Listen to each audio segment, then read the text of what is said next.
can I start by asking you, so these talks have started with Jeremy Corbyn. What is the absolute bare minimum you would accept in order to back Theresa May's deal and get it through Parliament? The first thing I want to do, Andrew, is to say that I was really upset by what Mary Lou McDonald just said about Westminster only being interested in Britain. That is absolutely not the case.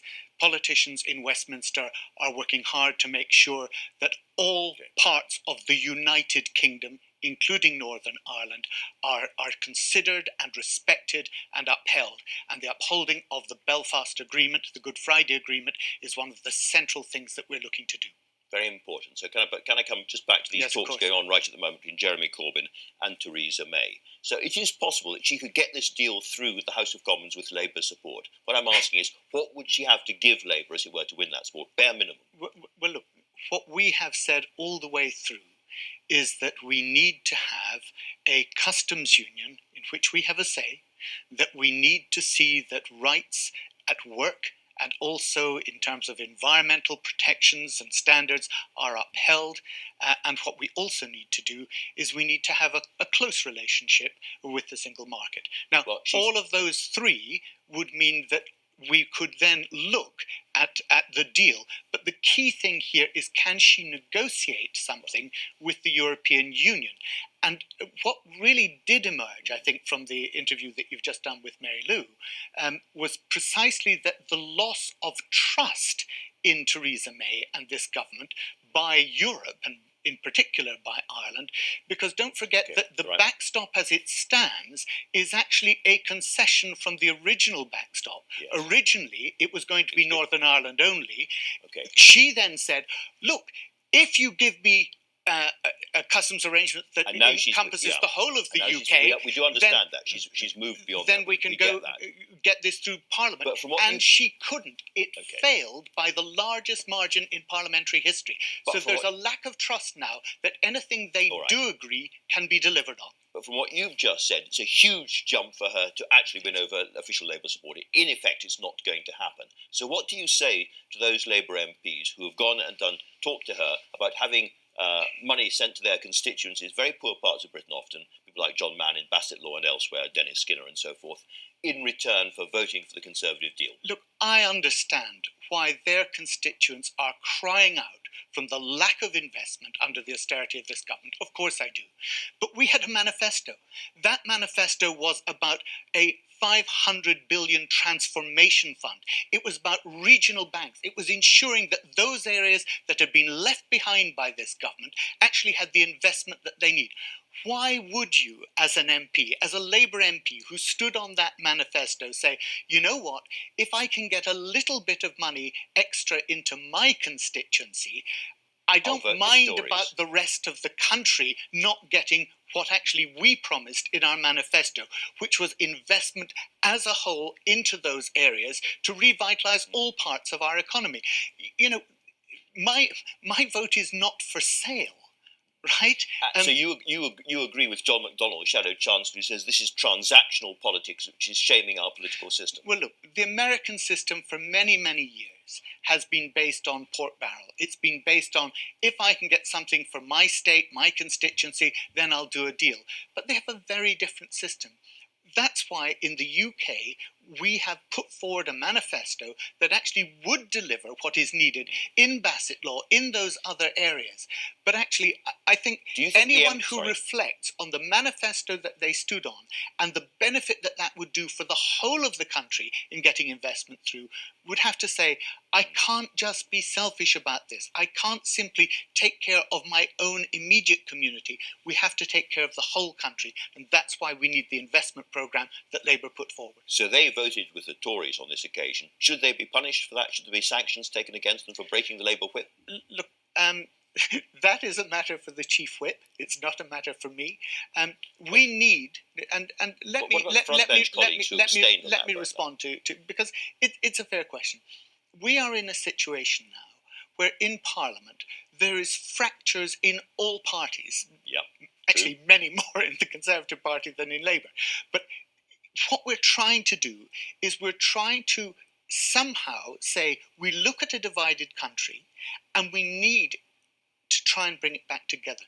And that means that we have to hold together the different views that are in our party. We managed that very well at our party conference.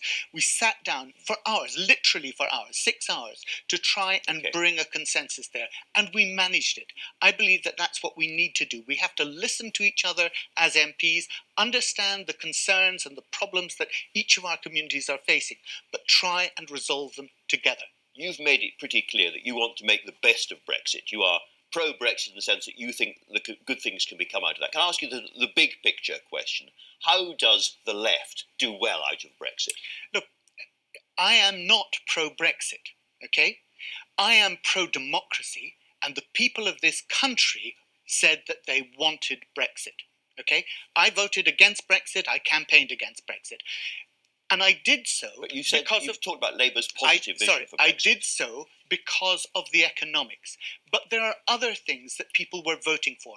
They were voting because they didn't like a greater political union in Europe. They didn't like the direction of travel in Europe. They didn't like the feel of what was developing as a superstate.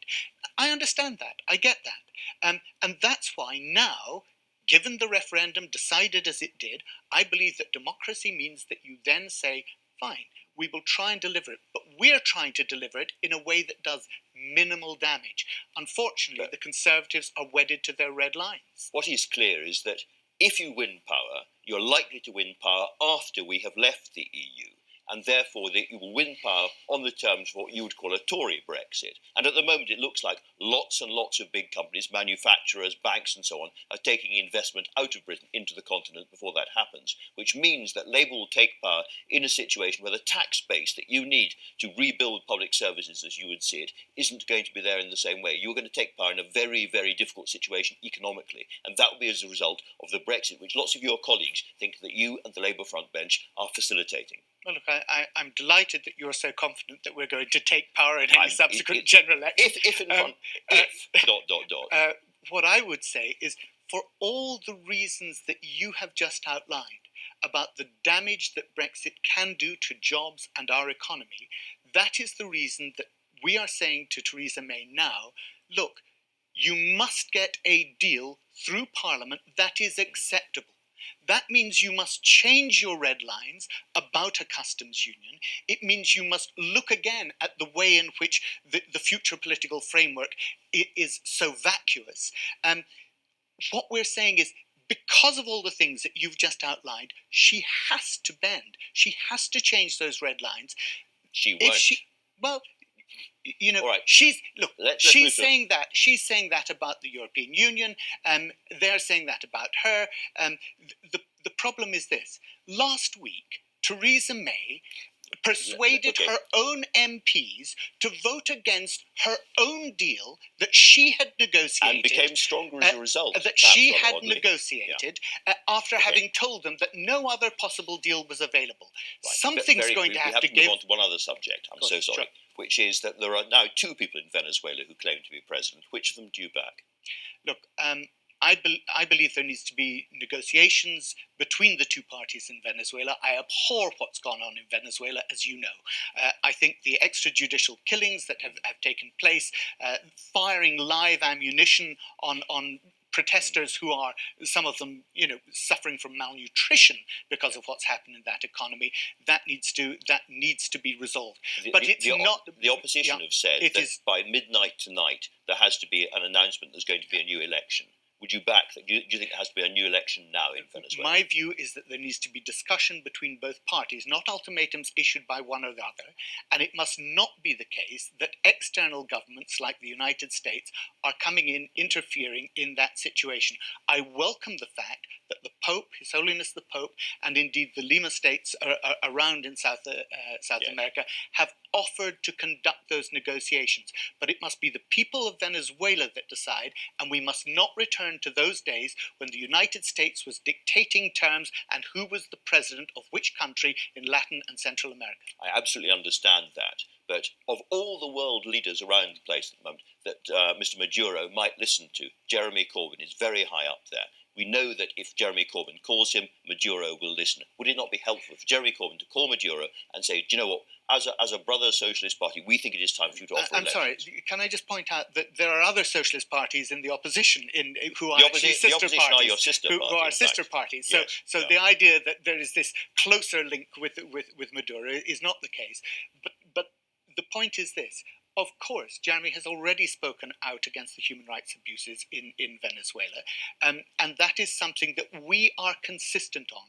We speak out against human rights abuses, not just when it's a right-wing country, but also when it's a left-wing country. Because the point is, if you don't uphold human rights wherever you see them being violated, then you have no moral platform to stand on.